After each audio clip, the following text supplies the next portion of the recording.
আসসালামু আলাইকুম everyone, welcome to MPC academy. MPC একাডেমির আরো একটি নতুন ক্লাসে সবাইকে স্বাগতম।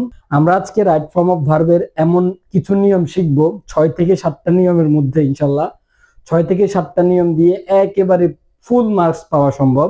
তোমরা যে কোনো শ্রেণীর হয়ে থাকো, ক্লাস 6, 7, 8, 9, 10 যেটাই হও না কেন, এই 6 থেকে 7টা রুলস এর মধ্য দিয়ে তুমি পুরো রাইট ফর্ম অফ ভার্বের ফুল মার্ক আনসার করতে পারবা। কেমন? তো চলো আমরা কথা না বাড়িয়ে প্রথম রুলসটা দেখে নিই। তার আগে বলে রাখি, যারা যারা হচ্ছে যে এখনো এমপিসি একাডেমিকে ফলো কিংবা ইউটিউব থেকে যারা দেখছো সাবস্ক্রাইব করোনি, অবশ্যই সাবস্ক্রাইব করে নিবা। কেমন? চলো, ভি ভার্বের পর ভি ভার্ব থাকলে কি হবে বলো তো? Verb plus ING. আর একটা কি বলছিলাম, বাক্যের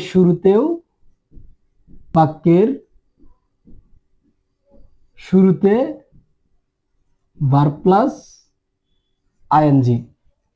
আরেকটা জিনিস মনে রাখতে হবে, যে কোনো হ্যাভ ভার্বের পরে হ্যাভ ভার্ব কি ভার্ব হ্যাভ ভার্ব থাকলে এবং গেট গট থাকলে V3 কি করতে হবে? V3 করতে হবে। দেখো V3 তো তোমরা চিনো, ভার্বের পাস্ট পার্টিসিপল ফর্ম। কেমন? আর ভি ভার্ব সবাই চিনো, হ্যাভ ভার্ব সবাই চিনো। হ্যাভ ভার্বের মধ্যে কারা কারা আছে দেখো তো? হ্যাভ নিজে আছে, হ্যাজ আছে, পাস্ট ফর্মের জন্য হ্যাড আসে, মাঝে মধ্যে হ্যাভিং হইতে পারে, আইএনজি ওয়ালা হ্যাভ ভার্ব। দেখো মাঝে মধ্যে কি হইতে পারে? হ্যাভিং। তবে এটা খুবই কম আসে, তেমন আসে না। কেমন? স্টুডেন্টস মনোযোগ দিয়ে দেখবে, আমরা রুলস নাম্বার 1 আছি।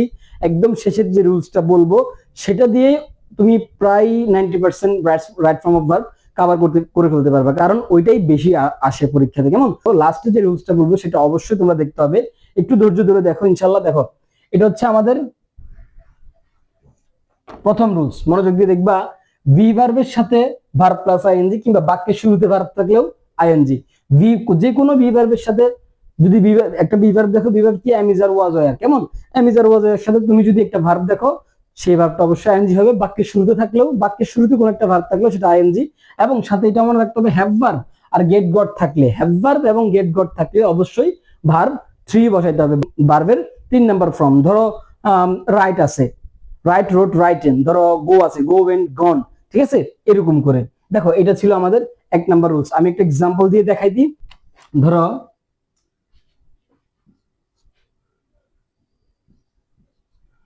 I am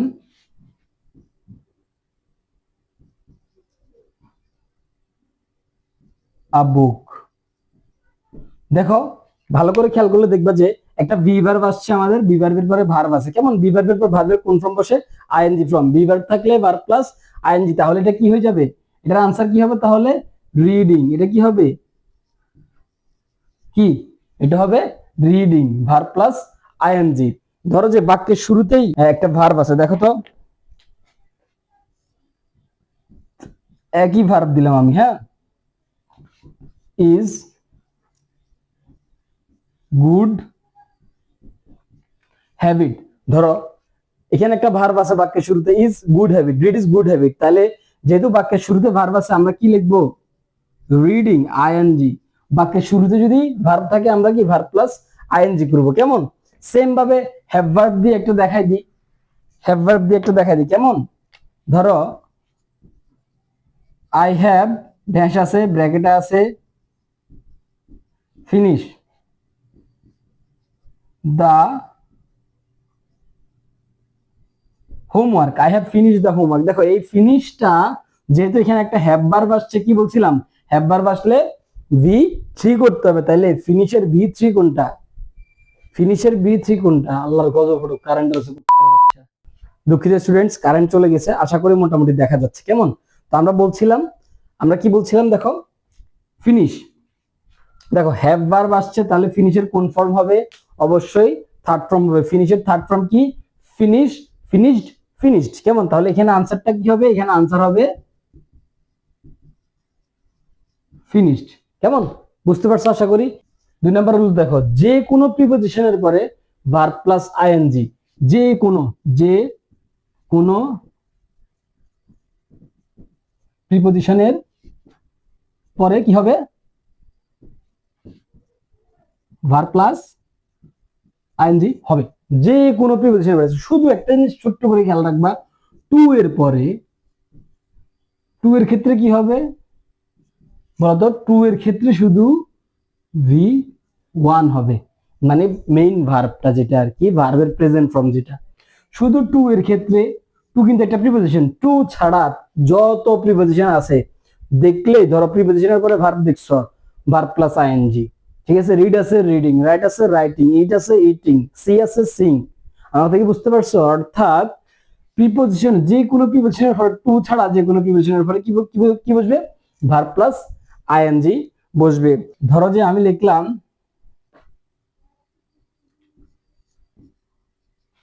I am going to market for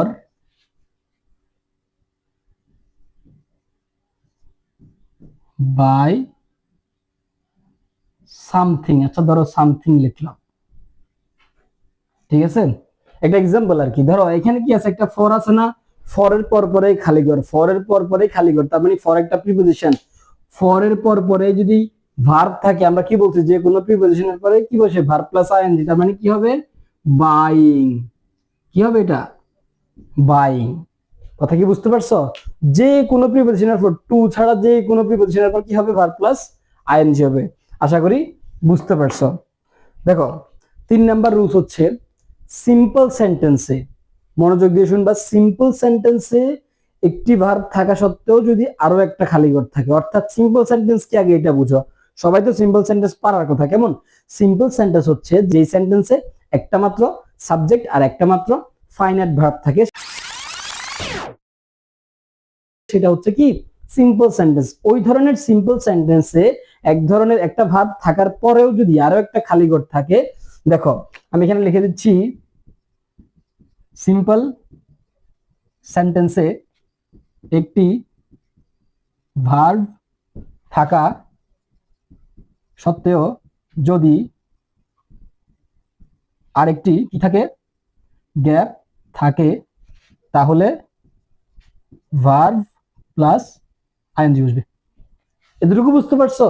simple sentence তো তোমাদেরকে বুঝাই দিচ্ছি, একটা মাত্র সাবজেক্ট, একটা মাত্র ফাইনাইট ভার্ব থাকবে, এরকম সেন্টেন্স। ওই রকমের সেন্টেন্সে যদি একটি ভার্ব থাকার পরেও যদি, একটি ভার্ব থাকার পরেও যদি আরো একটা ভার্বের জন্য গ্যাপ থাকে, প্রশ্ন থাকে, তাহলে সেখানে ভার্ব প্লাস, সেখানে কি হবে, ভার্ব প্লাস আইএনজি হবে। বুঝতে পারছো? দেখো, people in the village work hard. দেখো একটা ভার্ব অলরেডি আছে, ওয়ার্ক একটা ভার্ব অলরেডি আছে, একটা ভার্ব অলরেডি কি আছে। দেখো একটা ভার্ব থাকার পরেও, একটা ভার্ব থাকার পরেও আরেকটা ভার্বের জন্য গ্যাপ দিছে, ব্যাকরে লিখেছে কি লিভ। তাহলে উত্তরটা কি হবে, কি বলছিলাম, সিম্পল সেন্টেন্সে একটা ভার্ব থাকার পরেও যদি আরেকটা ভার্বের জন্য খালি করে দেওয়া হয়, তাহলে সেখানে ভার্বের সাথে কি বসে, আইএনজি বসবে, লিভিং। তোমরা ভিডিওটা প্রয়োজনে একবার না বুঝলে বারবার দেখো, কেমন? 4 নাম্বার রুলসটা একটু মনোযোগ সহকারে দেখবা। এখানে কিছু ওয়ার্ড তোমার মাথার মধ্যে রাখতে হবে, সেটা হচ্ছে, দেখো, with a view to look forward to, তারপরে দেখো get use to, mind, help.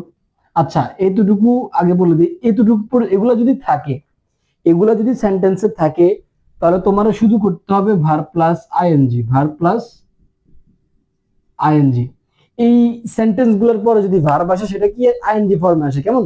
এই সেন্টেন্স গুলোর পরে with a view to look forward to, get use to, mind, help, এগুলোর পর যদি ভার্ব আসে, সেটা আমরা আইএনজি ফর্ম বসাবো, অর্থাৎ ভার্ব প্লাস আইএনজি। কেমন? দেখো যদি হোয়াইল আসে, হোয়াইল, হোয়াইল আসলে আমরা কি করতে হবে জানো? হোয়াইল আসলেও আমরা ভার্ব প্লাস আইএনজি বসাই দিব। হোয়াইলের পর পরে যদি ভার্ব থাকে, কি বসাবো, ভার্ব প্লাস আইএনজি। শুধু একটু পার্থক্য আছে, দেখো হোয়াইলের পর পর ভার্ব আসলে আমরা ভার্ব প্লাস আইএনজি বসাচ্ছি, কিন্তু হোয়াইলের পর যদি একটা সাবজেক্ট আসে, হোয়াইলের পর যদি একটা কি আসে, সাবজেক্ট আসে, সেই ক্ষেত্রে তুমি ওই সাবজেক্ট অনুযায়ী একটা ওয়াজ হয় রান্না, কেমন? একটা কি আনবা, ওয়াজ ওয়ার আনবা, তারপরে কি করবা, ভার্ব প্লাস আইএনজি করবা। এতটুকু তো বুঝতে পারছো, একটা সাবজেক্ট আসছে, ধরো কথার কথা আয় আসছে, তুমি আয়ের সাথে ওয়াজ আনবা না ওয়ার আনবা বলো তো?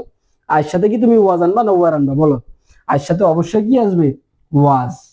ধরো কথার কথা ইউ আছে, ইউ থাকলে ইউর সাথে ওয়াজ আনবা না ওয়ার আনবা বলো তো?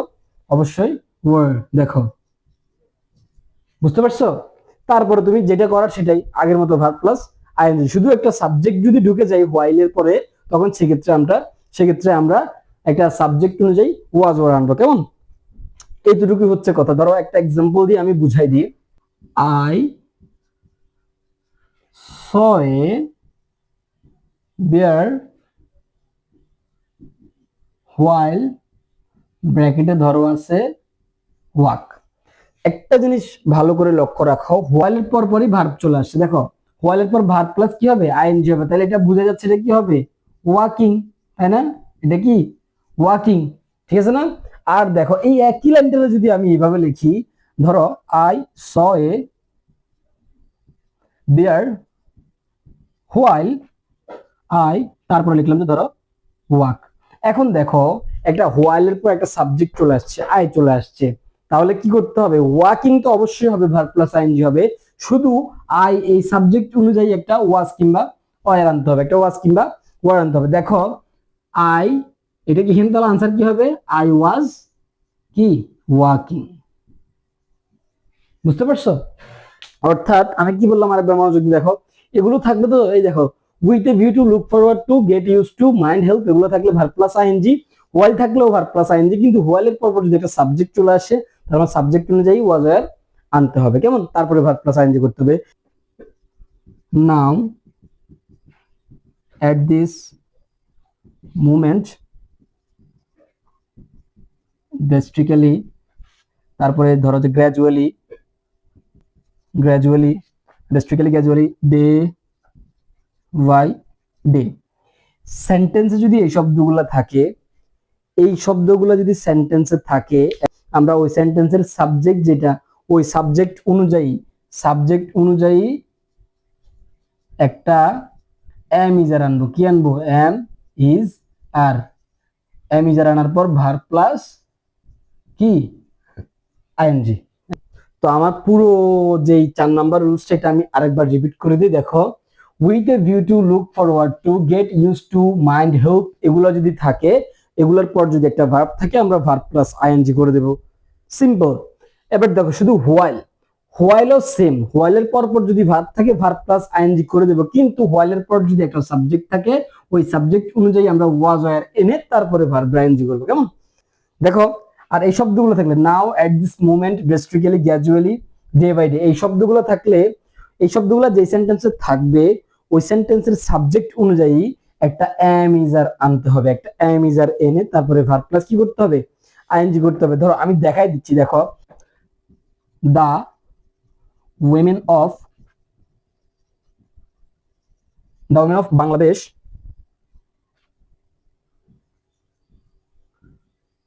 Develop day by day. কেমন? Day by day. দেখো এই সেন্টেন্সে ডে বাই ডে শব্দটা আছে না নাই? আছে না? তাহলে এই সেন্টেন্সের সাবজেক্ট কি? এটা হচ্ছে পুরোটা subject, the women of Bangladesh, এটা হচ্ছে পুরোটা কি সাবজেক্ট। আচ্ছা বলো তো, এই সাবজেক্টটা কি থার্ড পারসন প্লুরাল না? উইমেন মানে মহিলাগুলোর কথা বলছে, মহিলাগুলো, তাহলে কি হবে, এমিজারের মধ্যে আমরা কোনটা নিয়ে আসবো, একটা আর নিয়ে, এটা আনসার কি হবে, দেখো একটা আর নিয়ে আসবো, এমিজারের মধ্যে একটা আর নিয়ে আসি। এই ডেভেলপের আমরা কি করে দেবো, ডেভেলপিং। কেমন? ডেভেলপিং। দেখো দেখো কি হবে, already, recently, yet, just, just now. এই শব্দগুলো থাকলে, যে লাইনে এই শব্দগুলো থাকবে, ওই লাইনের সাবজেক্ট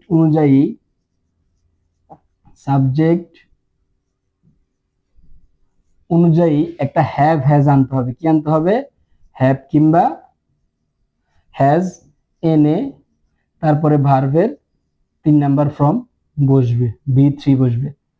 বোঝা গেছে? Already, recently, yet, just, just now, এই শব্দগুলো যদি কোনো সেন্টেন্সে থাকে, সেই সেন্টেন্সের সাবজেক্ট অনুযায়ী একটা হ্যাভ হ্যাজ এনে ভি থ্রি বসবে। আমরা তো নর্মালি প্রথম রুলসই পড়ছিলাম কি, হ্যাভ হ্যাজ থাকলে ভি থ্রি বসে, সিম্পল বিষয়। তাই কিন্তু এই লাইনে তুমি হ্যাভ হ্যাজটা আনতে হবে কি অনুযায়ী, ওই লাইনের সাবজেক্ট অনুযায়ী।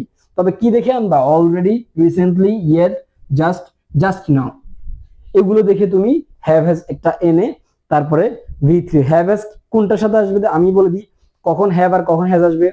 যদি সাবজেক্ট থার্ড পারসন সিঙ্গুলার হয় তাহলে হ্যাজ, আর এ ছাড়া সবকিছুর জন্য হ্যাভ। বোঝা গেছে? ধরো he already complete complete his work, একটা নর্মাল এক্সাম্পল দিলাম আর কি। এখন দেখো অলরেডি শব্দটা আছে না নাই, অলরেডি শব্দটা আছে না, তাইলে আমরা হি এর জন্য এটারে আমরা ভার্ব থ্রি তো করবই, তার আগে এই হি এর জন্য আমরা কারে আনবো বলো তো, হ্যাভ নাকি হ্যাজ? বলো, হি হচ্ছে থার্ড পারসন সিঙ্গুলার, তাহলে কি আনবো আমরা, হ্যাজ। আর কমপ্লিটটা কি হয়ে যাবে, কমপ্লিটেড, ভার্বের 3 নাম্বার ফর্ম। দেখো has, he already has completed his work. বোঝা গেছে? দুঃখিত স্টুডেন্টস, কারেন্টের কারণে একটু ঝামেলা হচ্ছে, তো চলো আমরা আমাদের সেই বহুল প্রতীক্ষিত, তোমরা যে রুলসের জন্য অপেক্ষা করে আছো, রুলস নাম্বার 6, যেটা থেকে হচ্ছে 90% প্রশ্নই চলে আসে রাইট ফর্ম অফ ভার্বের। চলো, রুলসটা হচ্ছে সিম্পল, অ্যাক্টিভ সাবজেক্ট এবং প্যাসিভ সাবজেক্ট। দেখো ঘাবড়ানোর কিছু নেই, আমি বুঝিয়ে দিচ্ছি। অ্যাক্টিভ সাবজেক্ট আর একটা হচ্ছে প্যাসিভ সাবজেক্ট। তুমি আগে বুঝতে হবে অ্যাক্টিভ সাবজেক্ট কি এবং প্যাসিভ সাবজেক্ট কি। দেখো আমরা সাধারণত কি জানি, একটা সেন্টেন্সে 3টা জিনিস মাস্ট বি থাকে, সাবজেক্ট, ভার্ব, অবজেক্ট। এটা ছাড়া তো সেন্টেন্স হয় না, তাই না? তো ধরো যে যদি সাবজেক্ট ওই সেন্টেন্সে থাকা ওই ভার্বের কাজটা যদি সাবজেক্ট নিজেই করে, তাহলে সেটা হচ্ছে অ্যাক্টিভ সাবজেক্ট। আর যদি ওই সেন্টেন্সের যে ভার্বটা অর্থাৎ যে কাজটা সেটা যদি সাবজেক্ট নিজে না করতে পারে বা সাবজেক্টের দ্বারা হবে না ওইরকম সাবজেক্ট হয়, তাহলে সেটা প্যাসিভ সাবজেক্ট। আমি আবার বলছি, যদি সাবজেক্ট সেন্টেন্সে থাকা ওই কাজ নিজেই করতে পারে বা করে, তাহলে সেটা অ্যাক্টিভ সাবজেক্ট। এবং সাবজেক্ট যদি ওই সেন্টেন্সে থাকা কাজ কিংবা ভার্ব নিজে করতে না পারে বা করে না, তাহলে সেটা প্যাসিভ সাবজেক্ট। দেখো ধরো আমি লিখলাম রহিম গো টু স্কুল। এখানে দেখো রহিম যাচ্ছে, রহিম স্কুলে যাচ্ছে। এখন এই যাওয়ার কাজটা কে করতেছে, রহিম নিজেই করতেছে। আমাদের সাবজেক্ট কে, রহিম আমাদের সাবজেক্ট। রহিম যদি যাওয়ার কাজটা নিজেই করে থাকে তাহলে রহিম হচ্ছে একটা অ্যাক্টিভ সাবজেক্ট। কেমন? তাহলে অ্যাক্টিভ সাবজেক্ট হচ্ছে রহিম। এখানে যদি অ্যাক্টিভ সাবজেক্ট হয়, অ্যাক্টিভ সাবজেক্ট হইলে ভার্বের না হলে প্রেজেন্ট ফর্ম হবে, না হলে ভার্বের পাস্ট ফর্ম হবে, না হলে ভার্বের প্রেজেন্ট ফর্ম হবে, না হলে ভার্বের পাস্ট ফর্ম হবে। এবার তোমার মনে প্রশ্ন আসছে, তাহলে কখন প্রেজেন্ট ফর্ম আর কখন পাস্ট ফর্ম? তাহলে দেখো এই যে লাইনটা, এই লাইনে যদি অতীত নির্দেশক কোনো চিহ্ন থাকে বা অতীত নির্দেশক কোনো ওয়ার্ড থাকে, তখন তুমি সেটা অতীত ধরে নেবা। কিংবা গল্পটা যদি পুরোটাই অতীতকালীন হয়ে থাকে, তখন সেটা কি, অবশ্যই অতীতের পাস্ট ফর্ম হবে। তখন সেখানে হবে ভার্বের পাস্ট ফর্ম বি টু, সেখানে হবে ভার্বের পাস্ট ফর্ম। আর যদি ওইরকম কোনো চিহ্ন না দেখো, তোমার টেন্স শিখতে হবে না, তুমি জাস্ট আমার কথাটা মনোযোগ দিয়ে শুনো। যদি ওইরকম কোনো চিহ্ন না দেখো কিংবা গল্প যদি অতীতের না হয়, তাহলে সেখানে ভি ওয়ান অর্থাৎ প্রেজেন্ট ফর্ম। যেমন রহিম গো টু স্কুল, এখানে কি আমরা কোনো অতীত নির্দেশক কোনো ওয়ার্ড বা চিহ্ন দেখতে পাচ্ছি কিংবা এটা কি অতীতের গল্প? বোঝা যাচ্ছে? তাহলে এখানে কি হবে, গো অর্থাৎ ভার্বের প্রেজেন্ট ফর্মই হবে। এইবার আসো, এই সাবজেক্ট অনুযায়ী তোমার একটা এস বাই এস যুক্ত করতে হবে। এস বাই এস যুক্ত করে, সাবজেক্ট যদি থার্ড পারসন সিঙ্গুলার নাম্বার হয়, তাহলে সেখানে একটা এস বাই এস যুক্ত করতে হয়। ভার্বের সাথে এস বাই এস কি করতে হয়, যুক্ত করতে হয়। সাবজেক্ট যদি থার্ড পারসন সিঙ্গুলার নাম্বার হয়, সেখানে ভার্বের সাথে একটা এস বাই এস যুক্ত করতে হয়। অর্থাৎ গোজ, গোটা কি হয়ে যাবে, ইএস একটা যুক্ত করে দেবে, গোজ। রহিম গোজ টু স্কুল, এর আনসার কি হচ্ছে তাহলে, গোজ হচ্ছে এটার আনসার। সেম ভাবে দেখো এবার প্যাসিভ ভয়েসটা একটু বুঝো। আমি দুইটা আবার তোমাদেরকে রিপিট ধরাবো, আগে জাস্ট বুঝে নাও।